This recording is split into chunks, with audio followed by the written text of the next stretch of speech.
All right, so this side over here, it looks like it's going to be 24 and 5/8 is a good measurement there. Oh, hey. So since the new floors are all done here at the church, I'm finally able to do something that I've been wanting to do for a while. If you were in my office at all before the new floors came in, then you probably remember I had a couple of bookshelves on this wall over here, but you probably also remember too that they were overfilling. And since I'm a woodworker as well, and I enjoy doing that sort of thing, I've decided to build my own bookshelves. And I've also decided that since I'm a nerd and I have a ton of books, that the new bookshelves are actually going to go this entire wall. They're going to run underneath the window, so I'm not blocking out any natural light. But it's just kind of something that I'm excited about. It'll hopefully give me enough space to not only take care of my books right now, which again, I have a lot. In fact, this isn't even my whole collection of books for my office here. I still have boxes of these things still at home. But right now I'm just kind of planning out everything to make sure I've got adequate space for the books I currently have and the books I'm going to buy in the years to come. So I'm really just in the planning stages of it all, but every project really starts that way. It starts by establishing a need and then planning out for that need. Just like a part of the Bible that I'm fairly confident you may not be overly familiar with, but you're just in time because it's a midweek moment.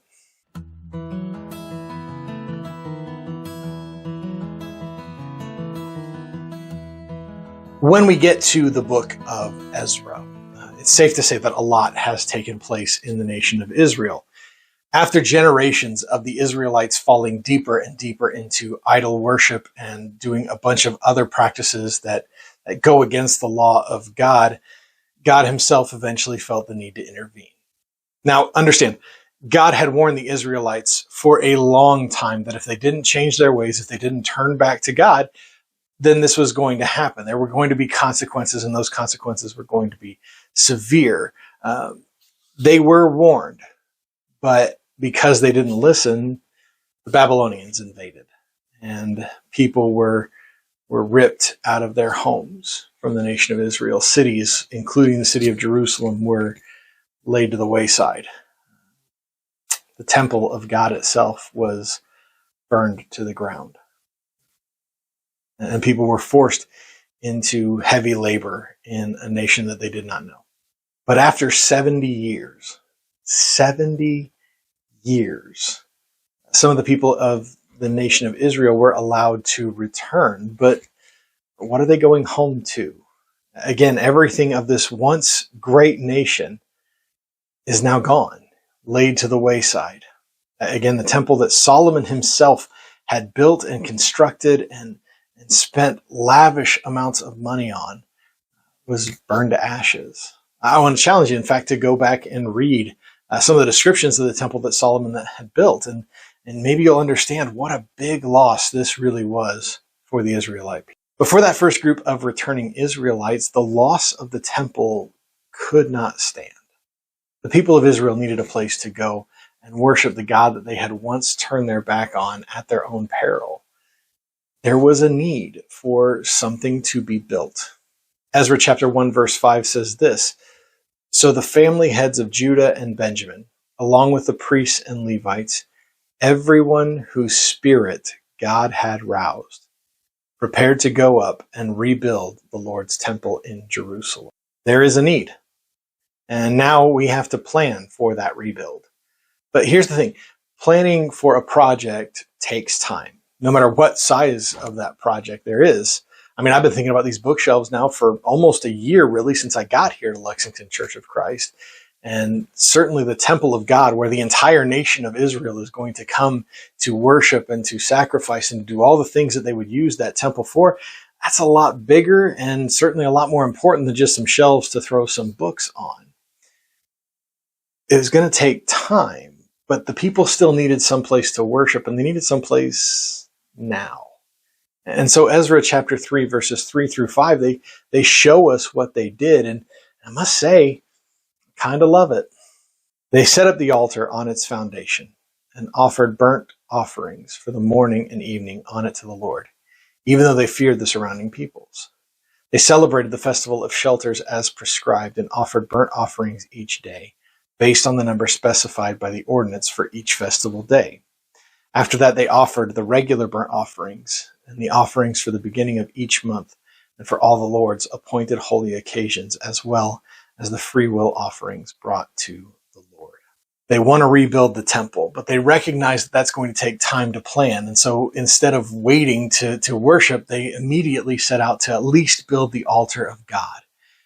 And they have these worship services and they offer their sacrifices and they do all of this stuff. And can you imagine what it must have been like for them at that very first worship service together? Sure, there's lots of work to be done, and that is going to be apparent to everybody that is there, but the planning is going to take a while. But imagine how exciting that must have been to worship during the Festival of Shelters. A lot of these people who are here had never seen the original temple, and now they are standing where that temple once stood, and they are worshiping together, possibly for the first time, all gathered together like that. Such a significant moment for them. It had been easy for them to look around and to see all the work that still lay ahead of them and to feel a little despair. It would have been easy for them to think about what that temple must have been like in the first place and to think, there's no way we could possibly get it to what it was, and get sad and upset over those particular things. But instead they worshiped. Instead they sacrificed. Instead they pressed on. They were excited. They were hopeful for the future about what they envisioned this new temple would look like. They were excited to get things going because they knew that there was better days ahead. It really isn't all that hard for us to look at the world around us today and recognize that we have definitely drifted from God. We can look at the world around us and we can pretty clearly see that we have strayed from our loving Father. We can look at the world around us and we can feel that brokenness. So it's understandable why so many Christians feel such a huge sense of despair. Just how far gone this world seems to be. But can I tell you, I'm kind of done with despair. I mean, realistically, our entire faith is built around hope. It's built on the hope of what Jesus did for us on the cross. It's built on the hope that he rose from the dead 3 days later, proving his authority over that death. It's built on the hope that he ascended up into heaven. It is built on the hope that one day he will return. Despair doesn't really accomplish anything. If we want to accomplish things, it's going to take work. It's going to take effort. It's going to take a willingness to follow through with the plan. And I do see things around us that are worthy of our hope.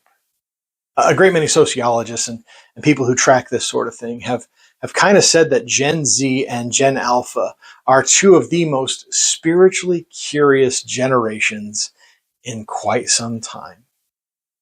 More and more we are seeing actors and athletes and other people of varying levels of fame either come to know Jesus Christ or to profess the faith that they have in him.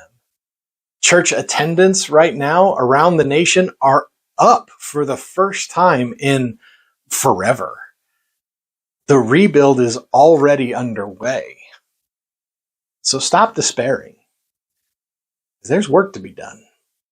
I know we didn't mention it last week, but we are still reading for the month of June, Mike Erie's The Jesus of Suburbia. I love this book.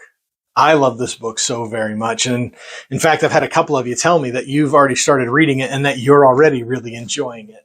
If you haven't gotten a chance already to do so, please, please, please pick up a copy. Even if you're a slow reader and you know there's no way that you're going to be able to get through this in the month of June, that's fine. Press through. This book is worthy of your time. It is going to challenge the way that you view Jesus, especially the way that we kind of culturally imprint our own notions of who Jesus is. But this is such a great book and so worthy of your time. Mike Erie's The Jesus of Suburbia. I promise you will not regret reading this one. But that's going to do it for your midweek moment. Take care of yourselves.